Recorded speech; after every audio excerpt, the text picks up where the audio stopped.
Hi,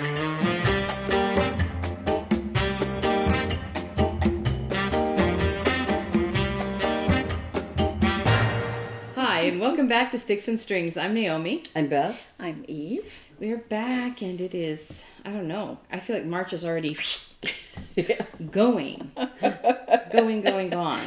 Yeah, it's already like the the week- 23rd. Yeah. Oh, yeah. It'll be Palm Sunday when you watch this. So I hope you're having a great Palm Sunday. And 1 week from Easter, which is You can actually find palms here. ridiculous. Yeah. It's ridiculous that Easter is a week away. Mm. Yeah. Crazy, crazy, crazy. So we're back. We're here. We're ready to talk nonsense. I hope you're ready. You got your knitting or your cross stitch ready, and your cup of coffee / Diet Coke. Yes. This is actually I was Diet jonesing Coke. for this Diet Coke this morning. It's actually Diet. I think it's actually Diet.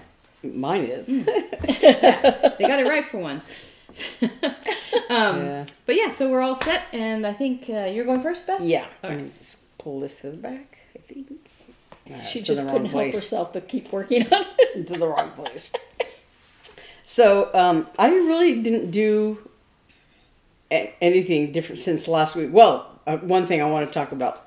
Last week I worked very diligently on this August Rabbit, and when we were done, I was working on it some more, and I realized it's wrong. Everything I did last week was wrong. And it's so wrong. Going back, I have to go back several rabbits back and pull it all out. So, because it was, I had made Well, you didn't show them what you were talking about. I had made a little counting mistake back here, way back here, and I had put one of the rabbits, I didn't put it down far enough this way, and I didn't notice, because the ears, they have like a long line and the short line, and then a long line and a short line, right, for each ear. And somehow in doing that, the ears are the right place, but the bottom of the ears that, that connects the top of the rabbit's head was wrong on this one. So by that being off by one, then all the other rabbits that I did off of that, ended up wrong. And so when I got to the middle, I had done these middle carrots at one point, and they were right, because they were based on this first thing, right? So they were correct, and I got down here and I thought, how come these rabbits are like not the same distance? They're like this from the carrot, in the middle. And I realized, I went back and I thought, well, that's right. That's right. That's not right. And so I hate that. the only way to fix it is to pull it all out. I hate so that feeling. I That was is kind my of life. in the process of doing that, and I, didn't finish doing that. So I still have my faceless Santa from last time. So, but now I was telling my sister, I've taken all this Christmas stitching that was on my WIP-GO this week, and I've made it all into Halloweenish stitching horror stitching, because I have the faceless Santa, and now I have a floating head of a snowman. This is Silver Creek Samplers Give Greatly. It's a little, it's a rabbit. We were trying to start. She's like, I gotta put eyes on it. I gotta put eyes on it. So it's not so scary. A rabbit giving a carrot to the snowman for his nose. And it's, your greatness is not what you have, but what you give. I haven't done any of the words yet, but I did almost finish this rabbit. I'm missing one color, and I thought I had it, and I don't have it. It's either pulled out for some other chart, or I don't know, but it's not there. It's not in this project bag with all the other threads. So I don't know. I don't know if I used it for something else and took it out of there and didn't put it back. But anyway, I did this. I did the sled and this carrot and everything on the sled. So this is done. There's just like white around it, and then and the rabbit is all done except for this one color stripes on his sweater, and the snowman. I did his head and the little cuff on his hat, although there is a color missing there. and then that one missing thread like is most of the rest of his hat, and this is part of his scarf, is yeah. But I've hit the goal. The goal was 7 days, and I think I met that goal on Wednesday, and today is Saturday. Saturday. Yeah, so I have Saturday. I did a couple more days just so I could, get it where I wanted it. I wanted to go ahead and do the eyes and mouth and the eye of this rabbit, and because I think that's all the black that's in it. Everything else is just other colors, and all the I always think of there's a quote from a movie, words. This guy talked about that are in here. So, and there's not a whole lot of snow. It's just the body of the snowman, and then a little bit down on the bottom here. And I did do some of the snowflakes that are around the rabbit, and there's a few more here and there. But yeah, this is one that. I'm doing one thread and a very tiny needle and a very tiny count on the fabric, and so yeah, it's very it can be very difficult, very daunting. And while there's certain aspects about it I like, there's certain things that are just like not my favorite. I really like stitching with 2 threads just because I have a fetish about even numbers, but also call it a fetish. We call it a neurosis. An obsession, a neurosis. but also it makes it easy to do a loop start and things like that. But I know some people who like to stitch with 1 thread only, and but that's not me. But it seems like everything I'm working on this month has been using 1 thread, like the rabbit, the Starry Night, this one, the Give Greatly. I mean, the other one with the Faceless Santa is 2 threads, but it's fancy floss for the most part, and so it's I'm doing 1 X at a time for most of it instead of doing loop starts, like I usually do. So anyway. But that's all I've been doing is this Give Greatly all this week. Wow. Yeah. Usually Look at her pile. There's like no pile. Yeah. Usually you have a plethora of projects. You have a stitching store's worth of patterns. Well, we are thinking about going to the attic today, so. I heard. I'm like, I want to go, but last time I went, I spent a lot of money. Yeah, but I've been resisting ordering the market stuff that I like, and I thought I can get over that if they only have like 1 or 2 of. Okay, so what I'm working on right now is Strawberry Berry. It says Strawberry, the berry basket. It doesn't say Strawberry Berry. By Hands On Design. And as you know, I have a knack for putting things on fabrics where things don't show up. It's your speciality. It is my gift. So I was working on these flowers, and I honestly thought they would show up better once I started putting the leaves in and stuff. They don't. Yeah. So I may just leave them that way. I don't know. So I kind of said, okay, I'll do these red dots here. They're not very close together. So I only did 1 leaf. I only did 1 leaf because the next one is far away. I don't want to count because I'll put it wrong. Because I had a little tiny bit of leftover green thread from working over here, so I put that in, and I was like, oh man, it still doesn't show up. But I think it shows up good enough in person. Mm-hmm. And It's I don't want to, It's for you. yeah, I don't want to try to go through all of my threads to see which one will show up better. I'm just going to use this one. And if I hate it when I'm done all the flowers, then I'll backstitch around them or something. I don't care. So I decided I'll work on it again because I had, it was in timeout. So I said, okay, all right. I want to get this done because I want to buy the next one. Yeah. So that's what I'm working on right now. I almost decided to just sit and persevere and finish this one. But I have a very short attention span sometimes. It's like, I need the bathroom. You get up to go to the bathroom, you come back, and you're like, what was I doing? Do I want to still do that? I don't know. But this is how far I've gotten. This is Fresh Lemonade by Primrose Cottage Stitches.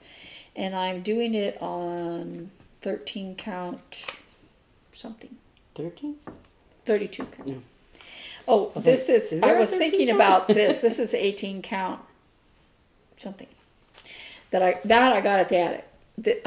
At Hobby Lobby. This I got at the attic. So it's a Lugana. So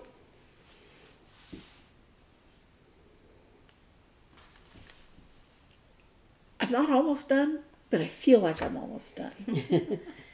The word lemonade is one stitch, every letter is just one X, down over, like that. It's not big thick letters like this. And then this little border thing goes all around. Now I don't want to do the whole border until I got the stuff inside because Because you might count wrong and have to do it all over again. Well, I know that there's a counting error somewhere. Oh no. In this word here, and I just went ahead and put this lemon where it was supposed to go, kind of with the letter, even though there's something going on there. And so I was like, I better wait and put this over here. But fortunately, I think it won't matter. That's why I went ahead and did it. The something was not long enough, and it didn't meet up where it was supposed to, and I was like, what? So I didn't know if I made everything else off by just fudging it. There was something. Oh, the bottom of the H here. It was the top of the H that I was having a problem with. The bottom of the H here, I went to go do this loop to go around. I was like, why isn't that meeting up where it's supposed to? Oh, because I made it too short. So, yeah, that's why I didn't want to count over on those flowers. So, I'm anxious to get that done because I want to... I told myself I would finish it this spring. It's still spring. It just started. Spring just started. According to the calendar. By the calendar. But the weather... I put the air conditioner on yesterday. So by the weather, it's Talk already about that summer. in a minute. So my WIP-GO project for right now is hands-on design, triple play pillows, and this is the summer basket. Apparently she likes baskets. The summer basket. And she finishes these pillows and she puts them in a basket with greenery and stuff. That's cute. And she has a thing where the pillow, she makes the pillow form to go inside, and she has a tutorial, And so these are supposed to be just. Oh, so you just make the cover. And you make the pillows once, and you make the covers, and then that way you can put them away flat somewhere, and you just have the pillow. Oh, that's very smart. Yeah. So, anyway, a year ago, I think it was a year ago. That's all. Okay, there we are. I was like, wait a minute, that's too. I cut this very close. Oh, yeah. Okay, so a year ago, I finished this one. I think it was July a year ago. something patriotic. Mm-hmm. Stars and stripes I to like me. that. It's really nice. It looks very flaggish to me. Anyway. Flaggish? I thought Like you said flab. Flabbish. It looks flabbish. So that is this What one is up here. flabbish? And right now I'm working on this one.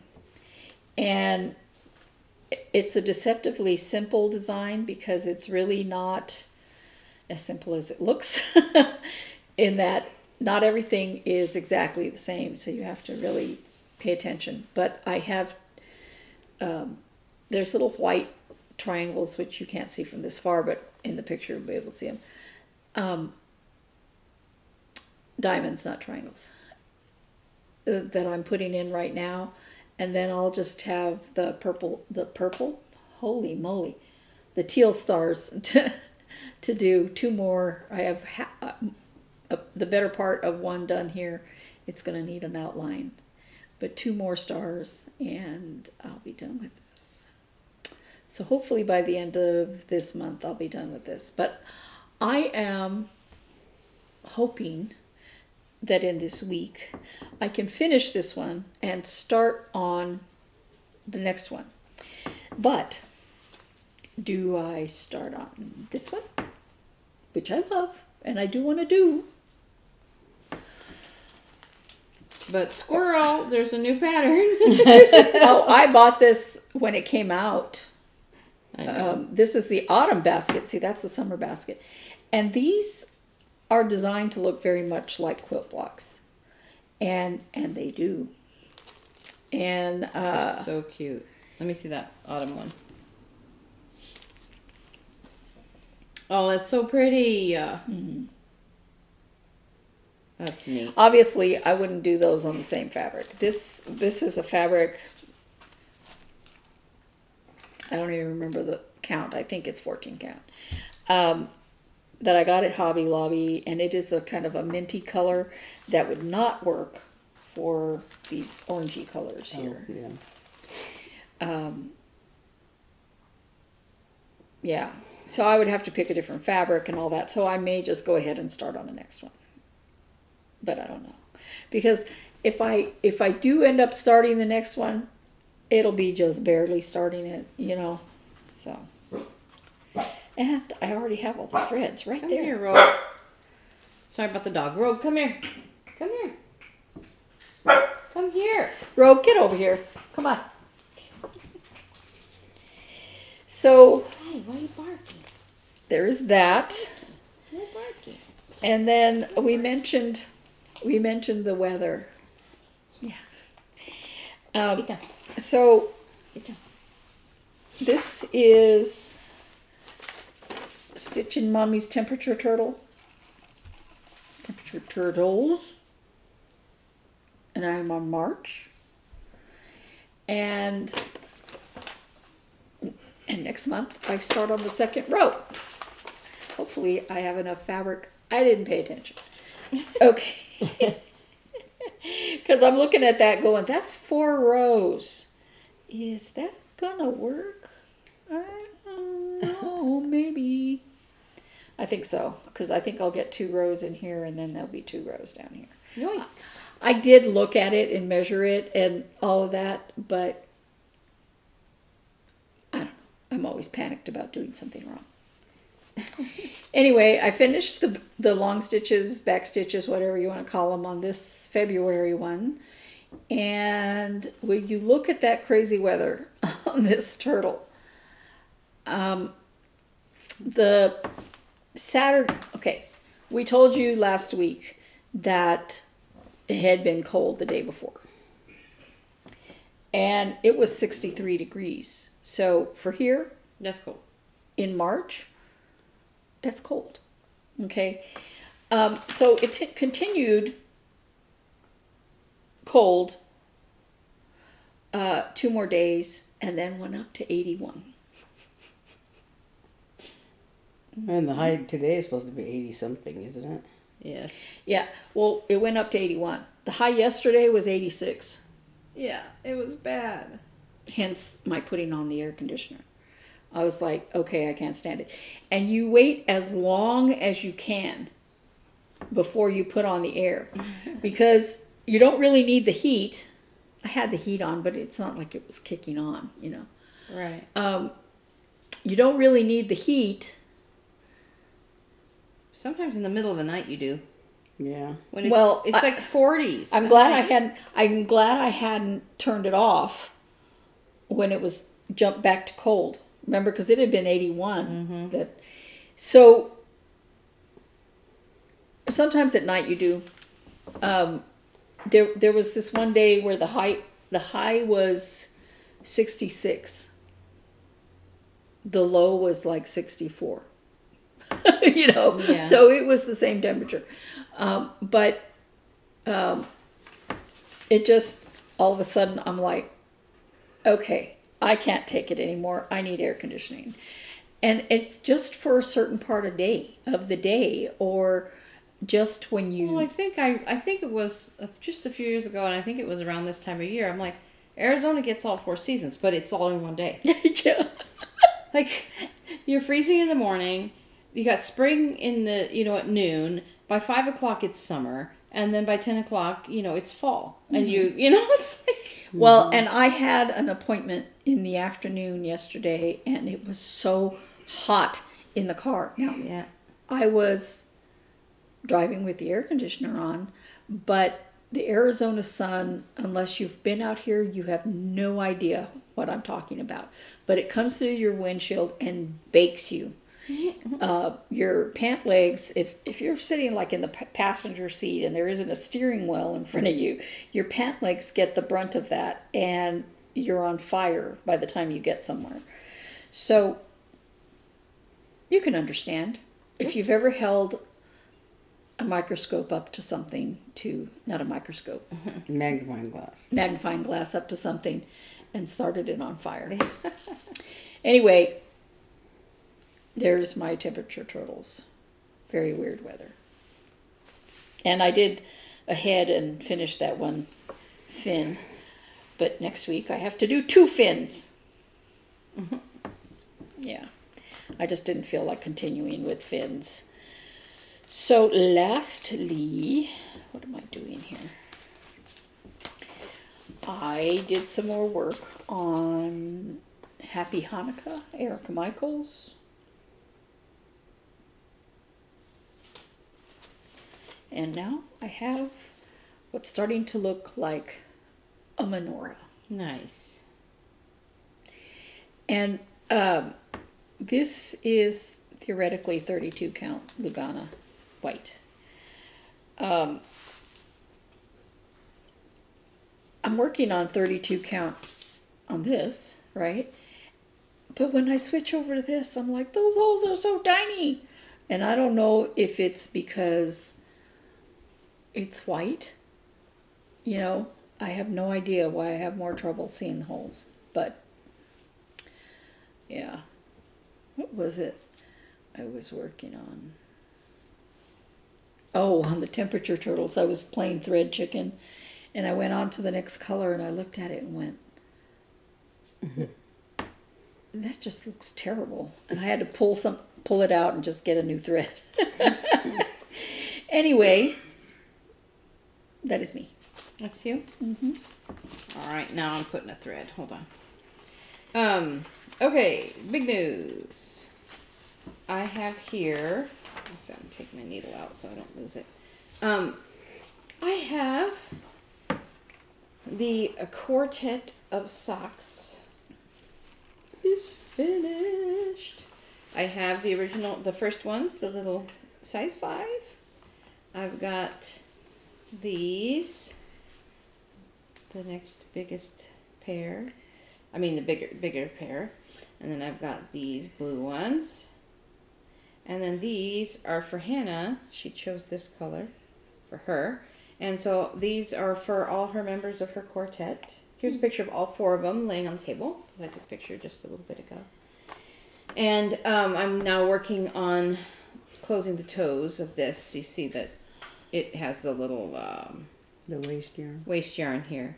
Now I was just thinking about this waist yarn when I very first started making these. I was using other yarn, actual yarn, to be the waist yarn. And it had the same feel and, I don't want to say stiffness, but body of the wool, right? But I bought this cone of this bright green waist yarn. I didn't know anything about it when I bought it, and it just said waist yarn. So I was like, oh, that's what I need. And it was inexpensive for a giant cone that, you know, feels like it's going to last me the rest of my life. But it is actually a polyester yarn. And because of that, it stretches a lot when it's on the machine. When I'm doing, you know, like you can see, like here's the tension of the sock, like this, and then you put the waist yarn on, and the tension is like that, like it just stretches, which is fine, doesn't matter. But when I try to, so what I have to do when I'm closing these toes is I take my yarn needle, and I don't know if you can see, Beth, like I find that bar of the real yarn. But the problem is this is so loosey-goosey that this starts to, the real yarn starts to disappear into these stitches. And it's been a lot harder to graft these toes together with this waist yarn. And I'm like, oh, I bought a whole giant cone of it. Anyway, it is what it is. You can So make toys for your cats out of it. You buy something else. No, it would just fray. Like it has no body to it. It's, like I said, you can, you know, I guess. because cat toys don't last very long anyway. I know, but then I'd bite through it and then eat it, and then I'd be in the vet. So anyway, I'm closing the toes of these two, and the quartet socks are done. Woohoo! Because I'm insane, I've decided on a new project for myself. Well, first I'll go over what I'm already doing here. So I did the socks. That's been kind of a, I don't know, major push for me. I'm still working on Hannah's cardigan. I've gotten a lot more done in terms of the patterning here. You can kind of see this same swirl starting to form on this end. When I'm done with this swirl that comes to about here, when I finish it, then I start on the section that is just these two colors, the dark brown and the middle brown. That the next pattern part will be just those two. I'm very anxious to see how that looks. But I think this is coming out really beautifully. This is the bottom of the cardigan. And I'm really proud of the color work. I'm proud of, I'll show you my inside. The floats inside are nice and even and like nestling right in there with each other. And once I block it, and once this cardigan is worn, they're going to basically like felt in there together and be a nice fabric. And because it's color work, and it's what I understand is like this kind of knitting was kind of invented because it adds a second layer of wool. So you have two layers with the stitches and then the floats in the back. And so color work is always warmer. So anyway, I'm really proud of this. It's coming along. I've got that much done. This is the end. This is the little hem that goes under it. And there's the patterning. So that's going along. Actually, I had a meeting this week. It was at the end of the day, and it was a philanthropy training. They kind of just want all of us to go through it. And it was very interesting. But it was kind of a mandatory. You could pick an 8 o'clock in the morning time or this 4 o'clock in the afternoon time, 2 different days.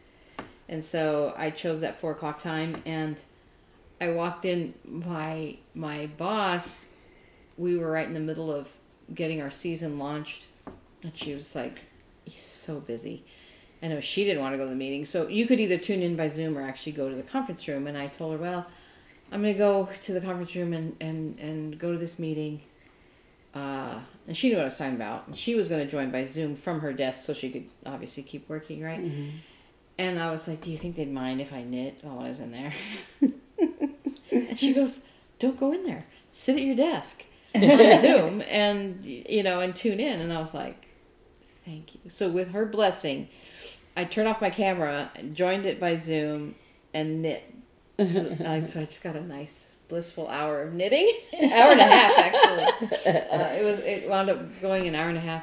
And I participated and I listened and, typed in questions and stuff, but I was able to just sit and knit. And it was, honestly, every workplace ought to allow it. Because you're not ignoring people by knitting. You're occupying your hands. And it actually helps you concentrate more, I think. So if I am particularly sleepy, and I'm sleepy all the time because I don't sleep, but and I'm supposed to sit somewhere and listen to something, I've got to be doing something at the same time, and that does not mean that I'm not paying attention. Right? No, I know, and it actually helps. So anyway, that was my blissful moments at work this week. And then so the other day, everything's the other day, a while ago, I hand spun some yarn out of alpaca, and I have hand spun a lot of yarn, but I have not knit a lot with it because I don't know why, because I'm weird. I'm like, I don't know what this is. I don't know what size it is. I don't blah, blah, blah, blah. And anyway, I have a lot of hand spun. And I don't know if you remember, if you were with us, Hannah made a beautiful set of like a sleeve shoulder thing out of my hand spun yarn. It was gorgeous. And but just before that, a little while before that, I had made some yarn out of alpaca and wool blend. It was white. And so because I'm like, I want to knit with my own hand spun yarn. So I just knit a headband, a little pattern I found somewhere, and I knit it, I put it on, took a picture, and then put it in my box, which is, I don't do headbands very much. It's kind of an ear warmer kind of thing. And when she was here this past, I guess, Christmas, I was rummaging through my stuff, and I was like, oh, you want this? And she's like, yeah. So she took it, and she wore it in Boston, and she's like, this is great, keeps my ears warm. And then another day she sent me a picture where I had made her a cowl out of, I think that was also my hand spun yarn. I'd made a cowl, a dark brown cowl for her, and she wore it as a headband. She's like, this is my vibes, because she can put her hair out through it, right? And keeps her ears warm, which is the major problem there in the wind. So I was like, now I want to make more headbands. And she's like, please. So, of course, I'm like, oh, of course. I need to have a new pattern because I'm crazy and I don't have enough to do. So, anyway, so I've been thinking about it in my little mind. And then early this morning, I was finishing this sock, and I was looking around her room, and I looked up in the closet. And at the very top of the closet were these two boxes. I don't know if you all know purple mattresses. We have a purple mattress, and because of the nature of a purple mattress, they encourage you, and it makes sense, to buy purple sheets, because the sheets are stretchy because of the way the purple my leg. Sorry, there's a dog in the way. The way the purple mattresses work, they're very, like, you have to sink into them, like, because the way they support you. And the sheets that they sell stretch. So when you buy an overpriced purple sheet set, it comes in this really great box that you're like, it's one of those things like, this is a great box, I can't throw this box away.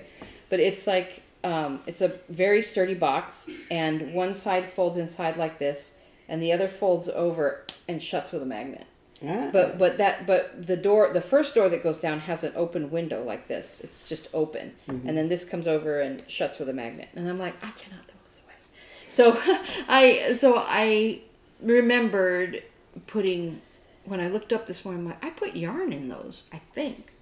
So I go, and it's way too tall for me, and I'm knocking stuff down with a stick, like, unburying these boxes.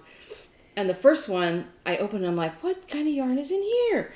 Empty. And then I get the next one, and I'm like, well, this feels like something in here. And I open it up, and there's yarn in there. Really nice yarn. And I'm like, number one, why did I put this in here? Number two, I forgot I had it.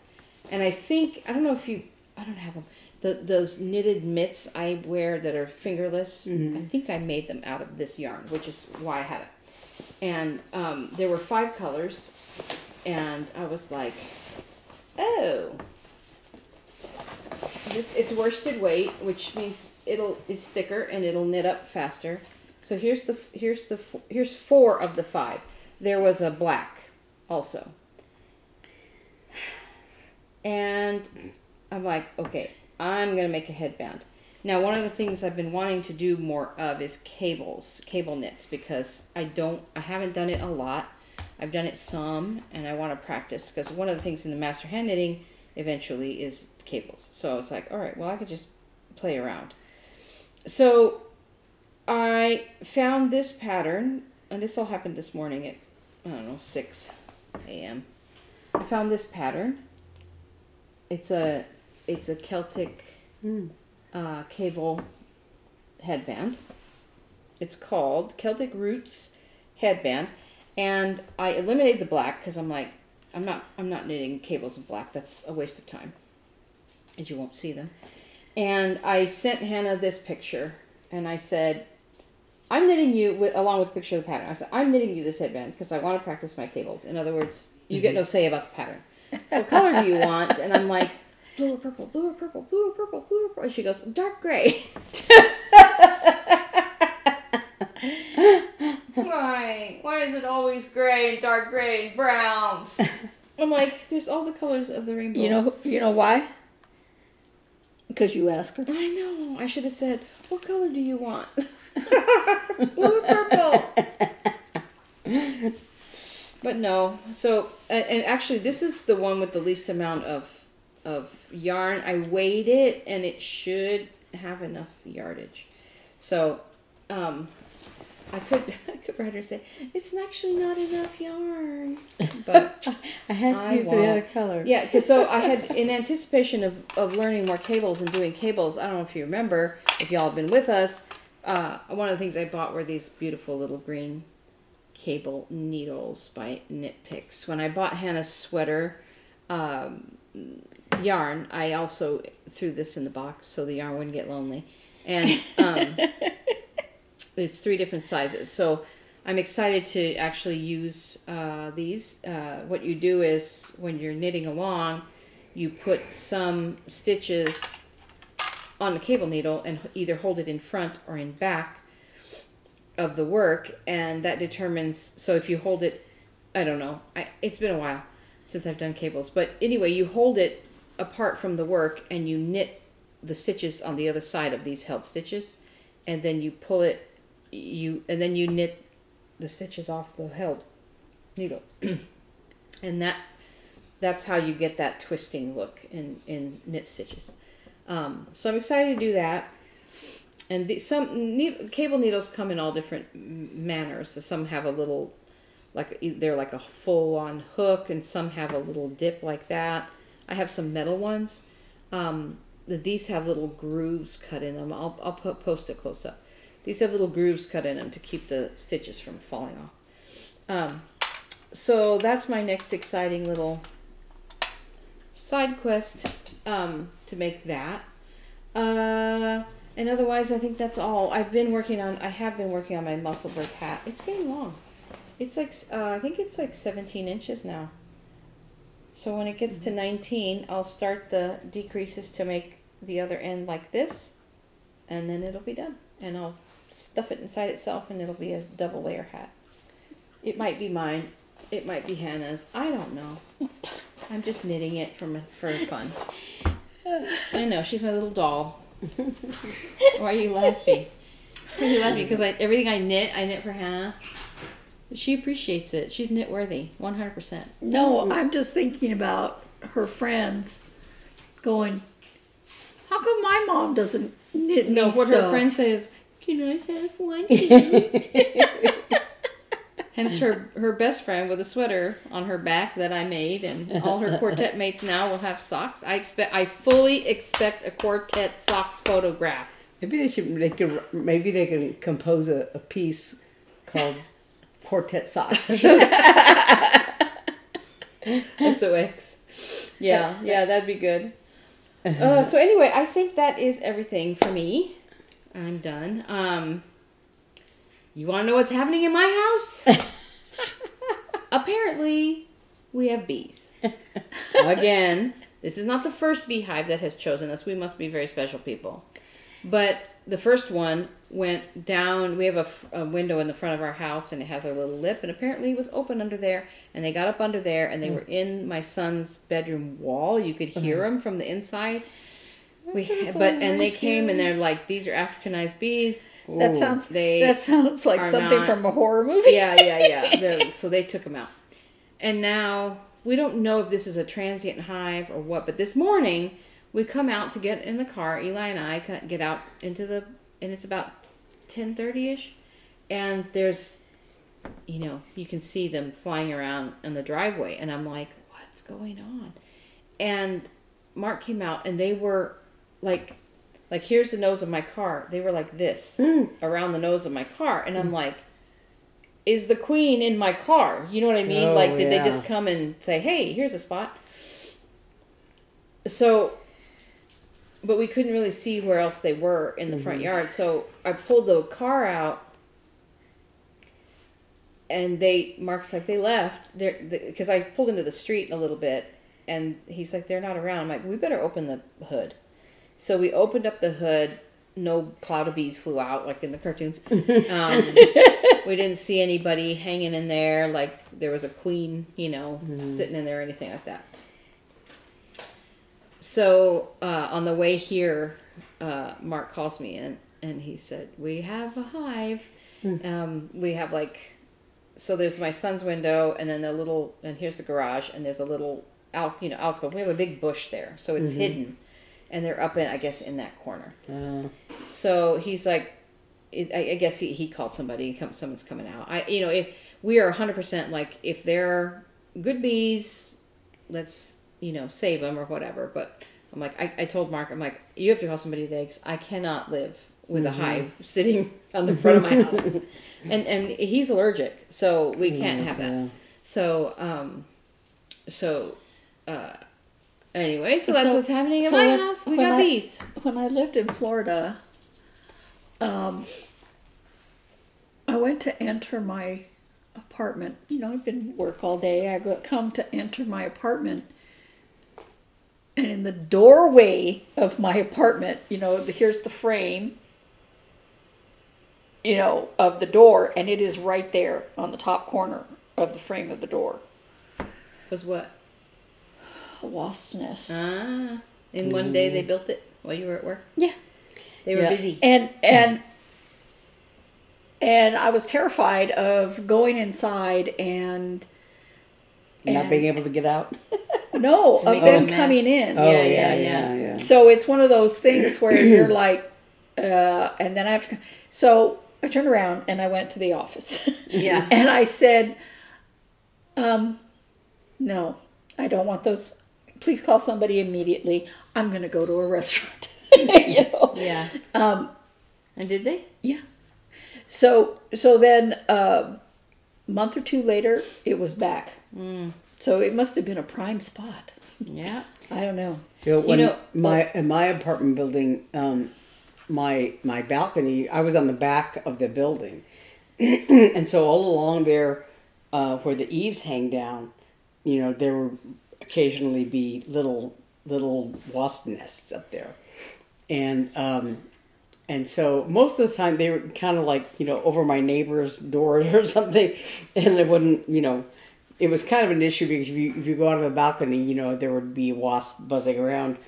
But then on one occasion, there was a nest that was, I want to say, right over my door, something like that. So I did call the maintenance and had them come to take care of it.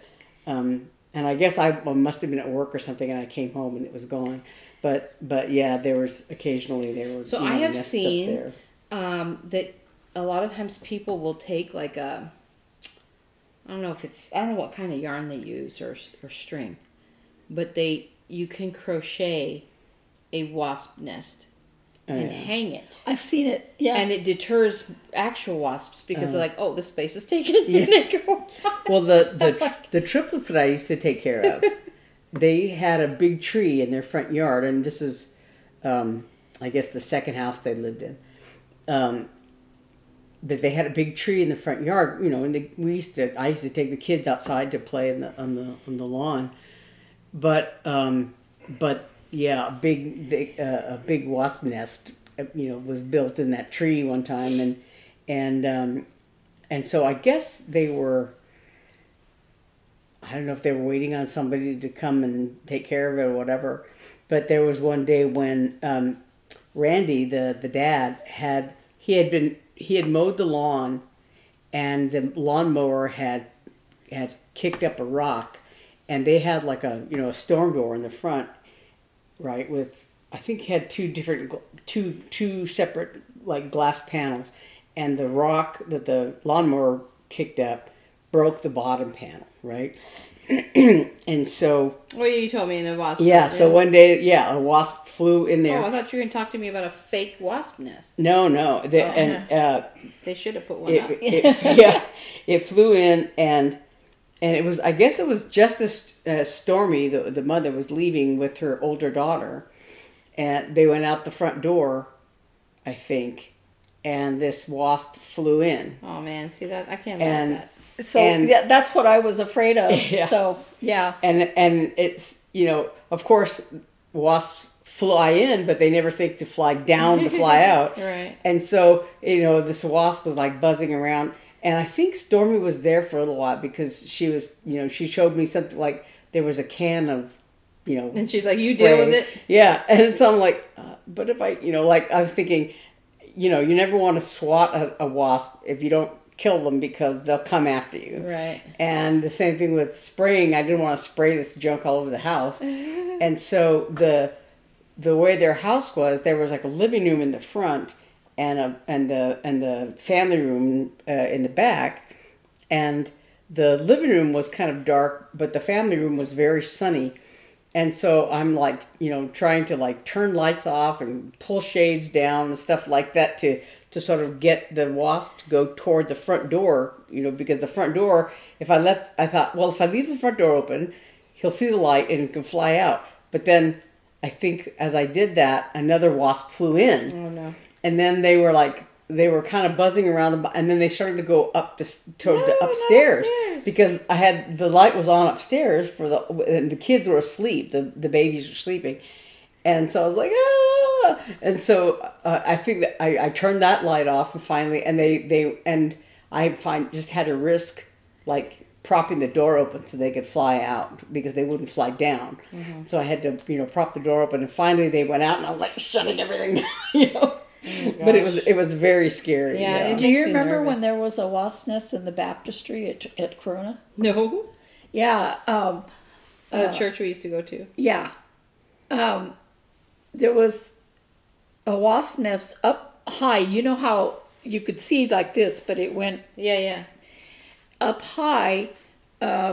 I don't know if it was the maintenance man or what had noticed that there was a bee's nest. Did I say wasp nest? It was just regular bees. Up inside there, and they're like, maybe we shouldn't have choir practice. They had to call somebody to get rid of it. I think I do remember that, now that you say that. And, I follow this person on TikTok that is somebody that goes in to remove bees, and she talks about how she just carefully finds the queen and moves the queen to a new thing. Good for you. And she's in there very slowly putting her hands in there, and I'm like, okay, you have a different mind than I do. Yeah. And I'm proud of her doing these things because the bees are important. As much as we talk about things like this and not wanting them around our house, the bees just need to be moved somewhere else. Yeah, I don't mind bees, and I like bees, and I know that they're in danger and stuff like that. But no, not at my house. Oh my gosh! Oh, sorry. I'm going to change the subject. I forgot to tell you all two things. When I was making this sock, one of these socks, let's see if I can tell which one, because I really messed it up.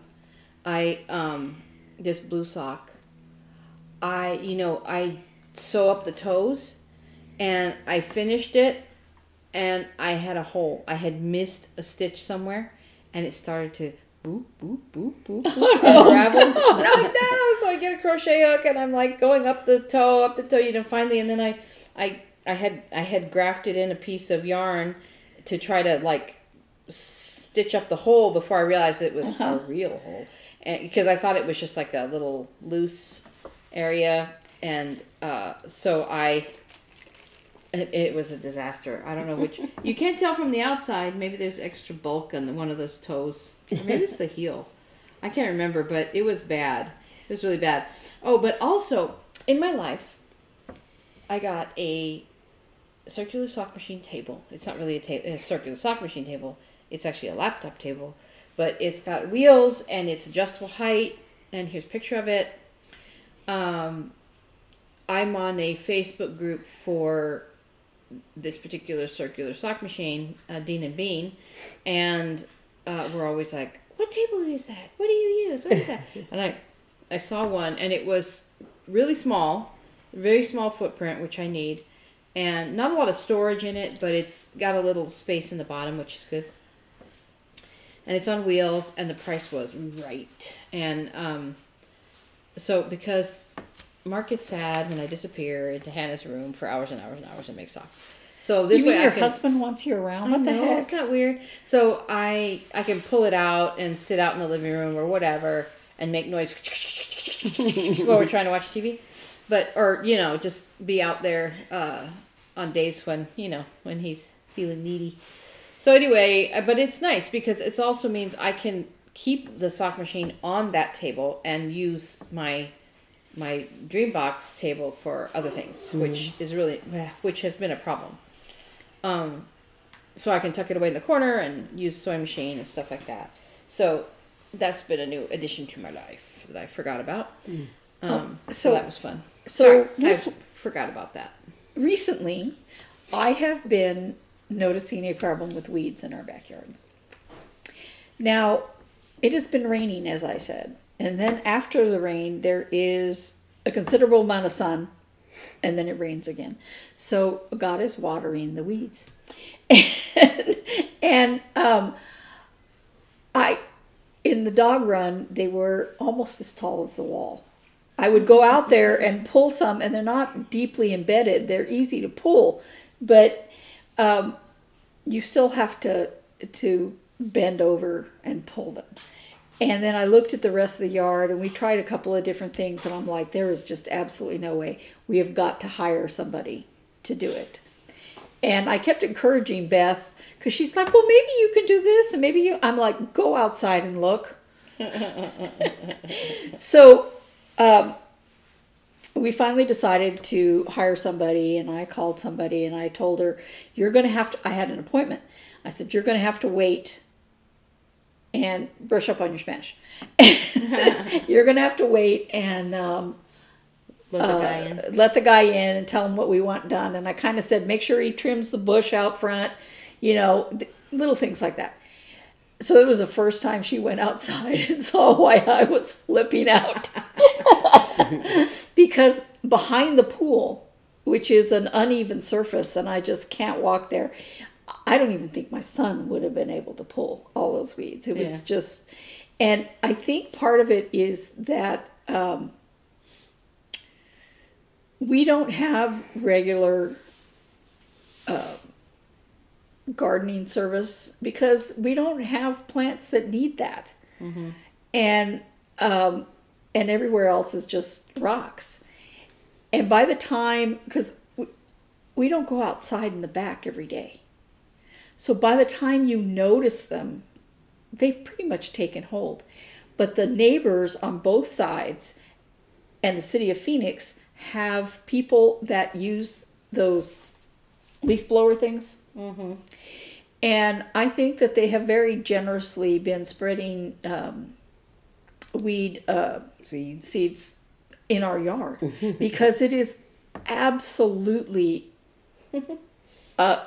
so thick, and it's not like a weed pops up here and a weed pops up there. It is a weed forest. Yeah, no, it happened in our front yard too. Because Mark left a patch of them. He's like, well, it's kind of pretty right there. Yeah, but this wasn't just like here and there. No, I know. It's just like I know what you mean. like solid. Like a carpet. Yeah. But if you tall. tried to grow something, you wouldn't be able to. No, absolutely not, because the ground is not deep enough. And it is if you get a hammer and a spike and spike it in and and all that. But so this guy tells Beth a price, and I on the way home went, because of course they always want cash, and on the way home I stopped to get cash. And then I'm driving. I cannot read the text that Beth is sending me while I'm driving, but this one came after I left the bank, that, oh no, he wants $400 instead. Oh no. Yeah. And then after that, he said, oh, we can pay him with Zelle. Oof. Okay, why didn't you say that to begin with? Yeah. Because... Before I jumped on his head. Yeah. Yeah, so homeownership is no joke. It is just one thing after another thing after another thing. Because we told you the dishwasher story, but what we didn't tell you is that it happened again after we talked to you, right? And you thought you were stupid? Yeah. You actually weren't stupid? Yeah. Well, the little light on the dishwasher was on all week. And so we loaded the dishwasher, we go to turn it on again, and nothing. And we checked the plug, and I actually got down on my knees. Does that tell you something about how desperate we were to figure it out? But I couldn't reach it well enough, because it is very difficult for me to be on my knees. I couldn't reach it well enough to like pull it out and put it back in. And Robert was at work, and then he was asleep because he gets home at like 1 or 2 in the morning or something. I don't know, sometimes 3. And so when he was awake, I said, could you do me a favor and see if it works to unplug the thing and plug it back in? And? Right away it worked again. Right away. Worked right. Weird. Fine.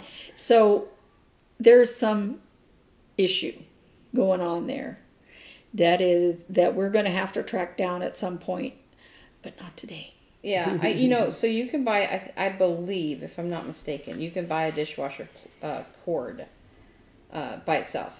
And you just have to pull the dishwasher out, and because it's possible that the connection to the actual dishwasher is loose. Then unplugging it and plugging it in wouldn't work. Well, I'm just saying, like, if it's loose or the cord is bad, you should be able to just replace the cord itself without having to. Yeah. So I'll get Mark over. He'll pull the dishwasher out and see. Can do it. If it happens again, we'll get him to do that, because it can't. Yes, we can wash the dishes by hand. Yeah. But We'll see. but there's really no place to put them to let them dry. I use my dishwasher to dry dishes sometimes. That's what I did last time. Yeah. Okay, so talking about weather. I have a weather story. Last night, Phoenix fooled me 100%. I was the laughingstock of Phoenix weather. Because... Okay, so yesterday, yes, it was 80 some awful something. And yesterday during the day, so we have concerts this weekend. So when we have concerts on Fridays, we go over to the hall, marketing, we go over and we set up banners, we set up our marketing tables and all that stuff.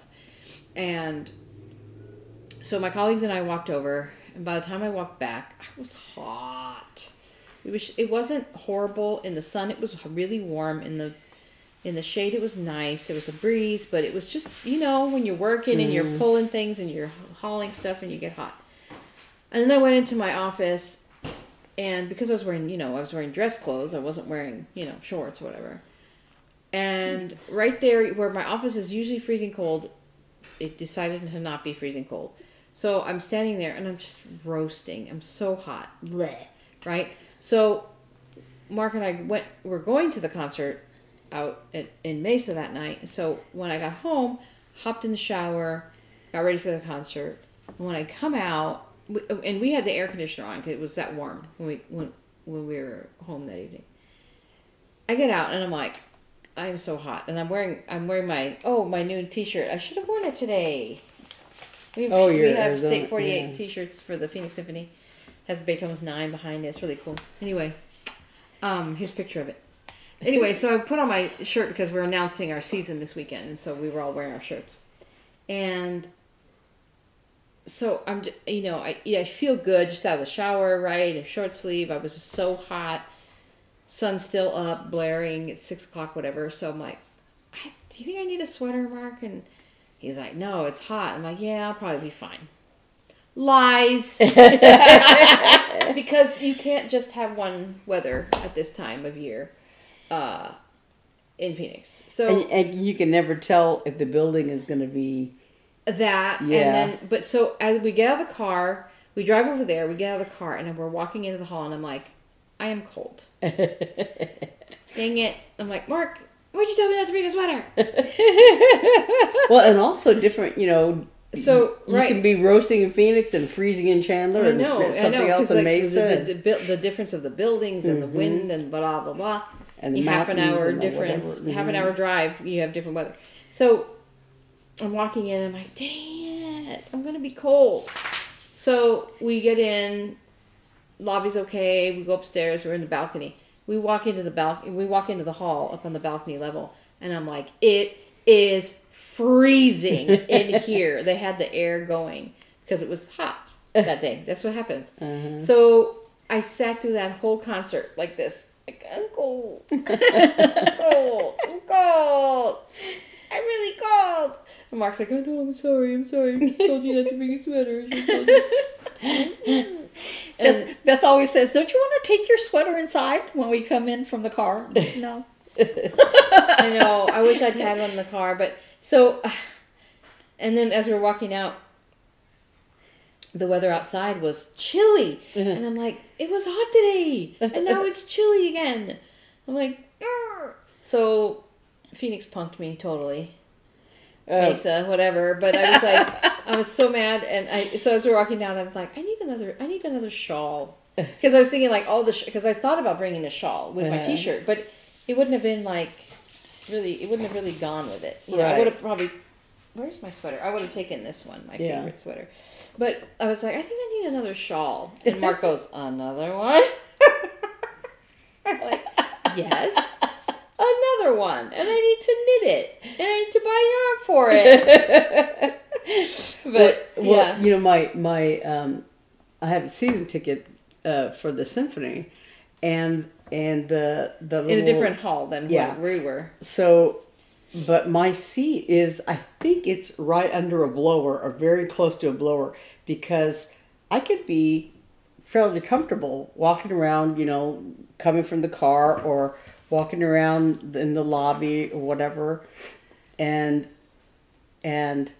feel pretty comfortable, pretty good, sit down, and just in that little spot, I am freezing.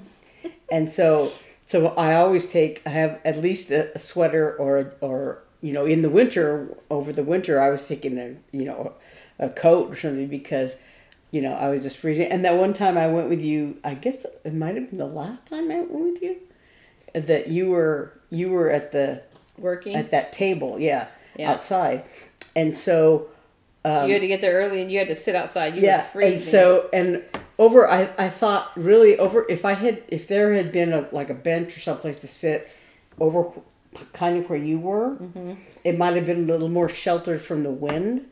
But where I was sitting, was kind of far, but it's close to the street, and so right there, the wind just blows going through down the buildings. Yeah, and so I was like, but at least hold my jacket pulled up. But at least that was still sort of winter-ish. Like last night, the day was so beautiful and warm and summer, right? I'm like, nope, it's still cold. It was 70 degrees when you got up. Yeah, but it was cold. Now, Okay. 70 degrees is cold. People don't realize it, but you know how come I know 70 degrees is cold? Because in high school, I had to take, I didn't have to, I took a plastics class. And in order for some physical thing with the plastics, the room had to be kept at exactly 70 degrees. And I needed a sweater in there every time. Because when you walk out and it's 70, it feels okay.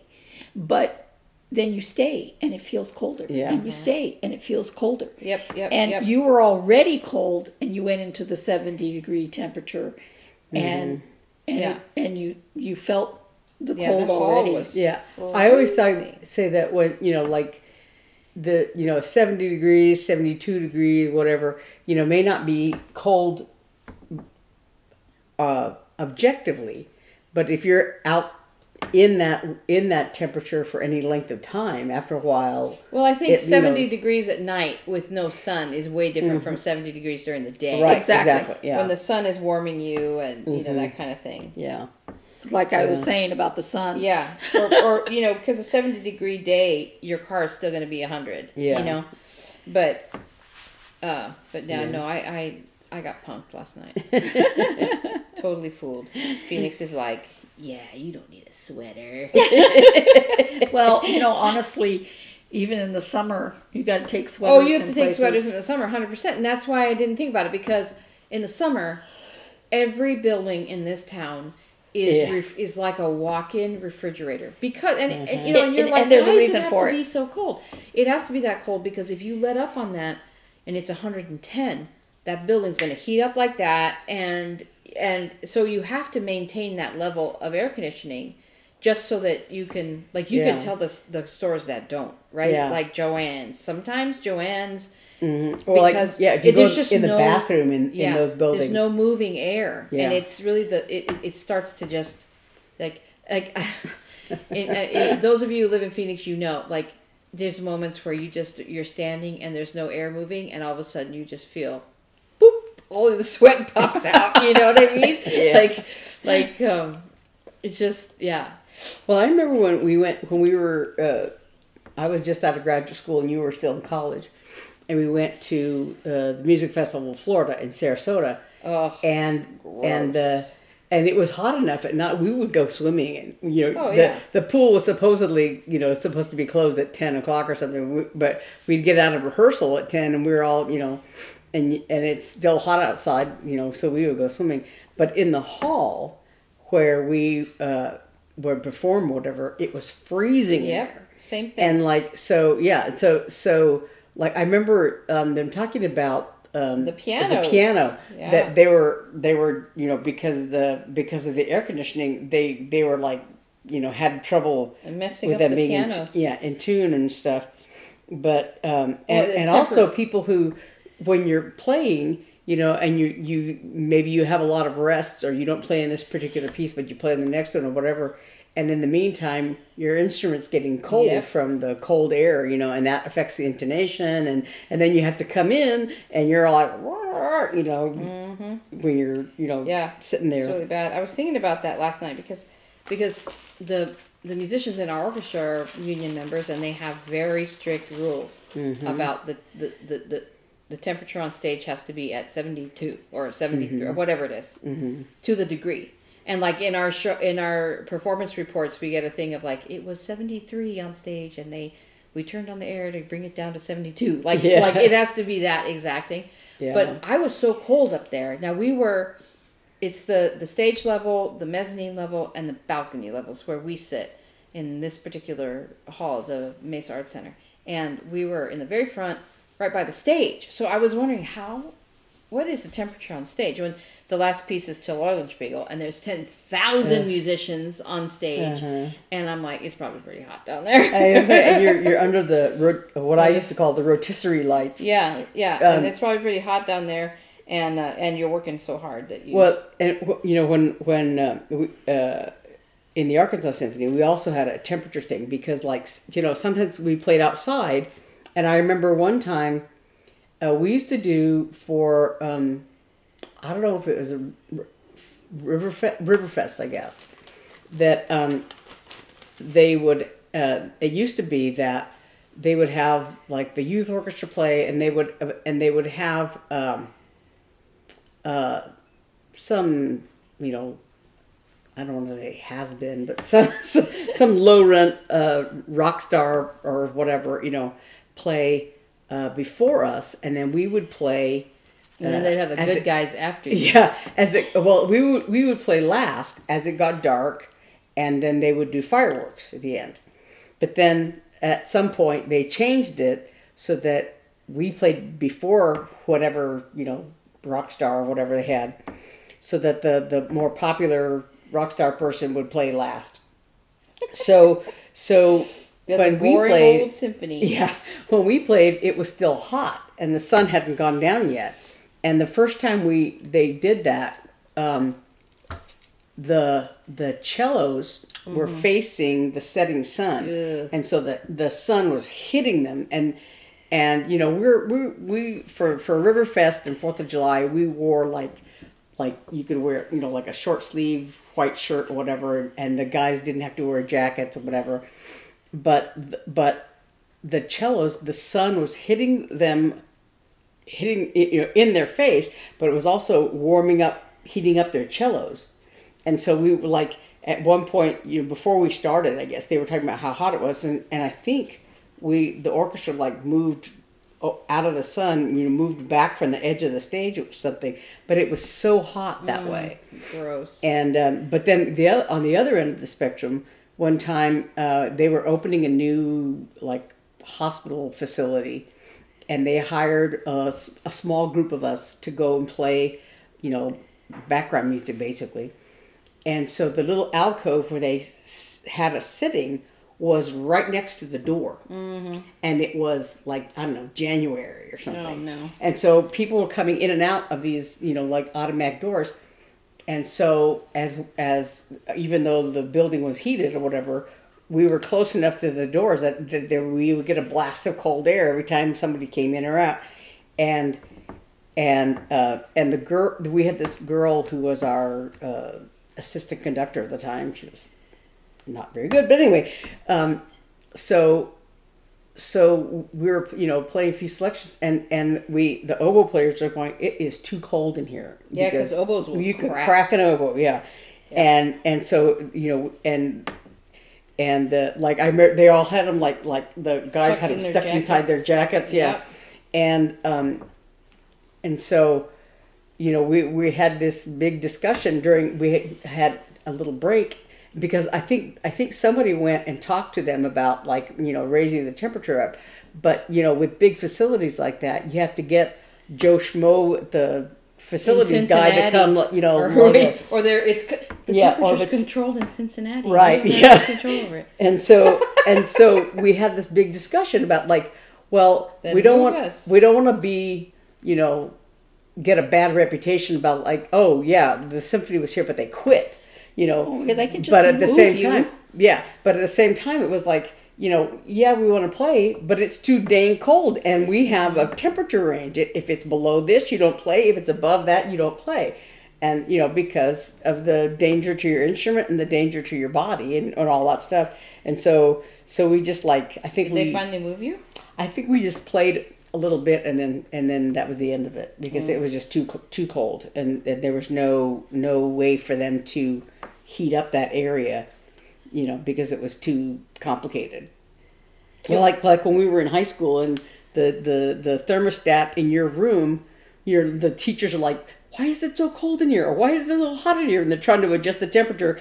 And in the meantime, they're raising in all the rooms at Cibola. Oh, when we first moved to that building, the temperatures were wacko. You'd be in one class, it would be freezing, and then your next class they'd be roasting. And it's because the teacher was desperately trying to change the temperature in their room, and in the meantime, that thermostat was for that room's air conditioning, and that thermostat was for that room's air conditioning. When I was in art school, in the computer room, computers generate heat, and so many places that have computers have super cold rooms that the computers stay in. Yeah. And but the temperature control for our computer room that I was in the office. Mm-hmm. And it happened to control the school, because it was a little school. Mm-hmm. And so the girls in the office, they were cold. And it was unbelievably hot in the computer room. The other rooms, it was warm, but it wasn't they didn't have the computers generating heat. Right. And so the teacher went to the office and said, you need to turn down the thermostat. The computer room is too hot. Mm-hmm. And they wouldn't. And so he said, everybody turn off the computers. We're going to the movies. And we left. We went to go see... oh, that's fun. We went to go see... it's that Civil War movie. Gettysburg? Yeah. Oh, wow. It was like, I don't know, 3 hours long, 4 Yeah, hours yeah, long. yeah. Yeah, because I love that movie. he's like, we will not stay in this room with Yeah. the computers on. Yeah. Because it Well, is you can- it's you can damaging damage to them. the computers. It is too hot for the people, because we were like, it's so hot in here. And everybody else was just, the other classrooms were warm, but they didn't want to be cold. Yeah. And so they didn't want to put on a sweater. And so he was just like, Yeah. fine. I'll deal with you through the administration. Right, right. And so when he got asked about it, he said, they cannot turn the thermostat down. They cannot do that. I mean, up, where they Yeah. have it warmer, because this room has to maintain a certain heat, cool, or we're going to ruin the computers. And there was a lot of computers in that room. That's a lot of money. And, yeah. Well, yeah, when I worked at Family Life, at the beginning, we were in leasing a building space, but at one point the air conditioner had gone out or whatever, and so in our offices, everybody was on a computer, and as in all of the departments in that area. And so the facilities guys had come and propped. We had a door in the back and a door in the front, and everything was propped open, to try to get some air circulating in there while they were working on it. And at this same time, there was a guy who I guess he was a serial rapist or something in town. Jeez. And so, he had gone. He would typically go to like a storefront. Like this one lady was working at what do you call it? Dry cleaners. And of course, there's nobody ever in the dry cleaning place, right? So she was there at the front desk by herself, and so he came in and forced her to the back of the building and raped her there. And but there was nobody in the building. And then he had done the same thing at some kind of like an Orange Julius or someplace like that. Had gone in, and there was one person working there, and he forced her in the back and attacked her there. And so these women at our offices were like, oh, but he might come and attack us. And I'm like, look at the parking lot. The parking lot is full. No guy in his right mind is going to walk in and say, there's 30 people in there. I'm going to take somebody. And, it's like, that's not his MO. His MO is, seeing people all by themselves in a little teeny place. But no, they were fussing about it. So the facilities guys had to come and close the doors, and we're all sweltering in there. And it was awful. Yeah. I mean, it was a bad thing, but it's like, you have to use your common sense brains. a little bit, Yeah. Yeah. So. Well, what are you doing today? You going to the attic? Maybe. Oh, so our house is painted. Oh, It's finally done. It looks great. Oh, and I like that light you guys got. And we got a new light because we broke the light. Had we broken the light by the time I was here last week? I don't know. I don't think so. You hadn't mentioned it. Yeah, we took the kitchen light down. It wasn't hung properly, and Oops. and so then Mark was looking at it, and we broke some of the little the things, and no, it had broken. No, it had. We were in search of a new light. I know because last weekend we took Robert and Peyton to Yeah. Oh, you have to see the movie. To see Star Wars, and afterward we made them go lamp shopping with us. We had already settled on which one we wanted. We just had to go get it, and then we took them to dinner. So we got the lamp last week. So here are some photos of the house. It's painted. It looks like we use like 6 different colors of paint because of all the lighting. It makes everything look different, but it's only 3. So it went well, and but we don't have. We put our furniture back. We had this huge. I guess it was Sunday night. This huge thing of like, let's change the living room all around, and let's put these 2 chairs here, and let's do this, and it's all just, we moved couches, and we were like, let's just put it back the way it was, because the way it was worked for years. We'll just put it back. So anyway, but now it's time to put up all the pictures, and the house, it looks so fresh and clean. You're like, do I want to put all this stuff back on the walls the way it was? Do I want to change it around?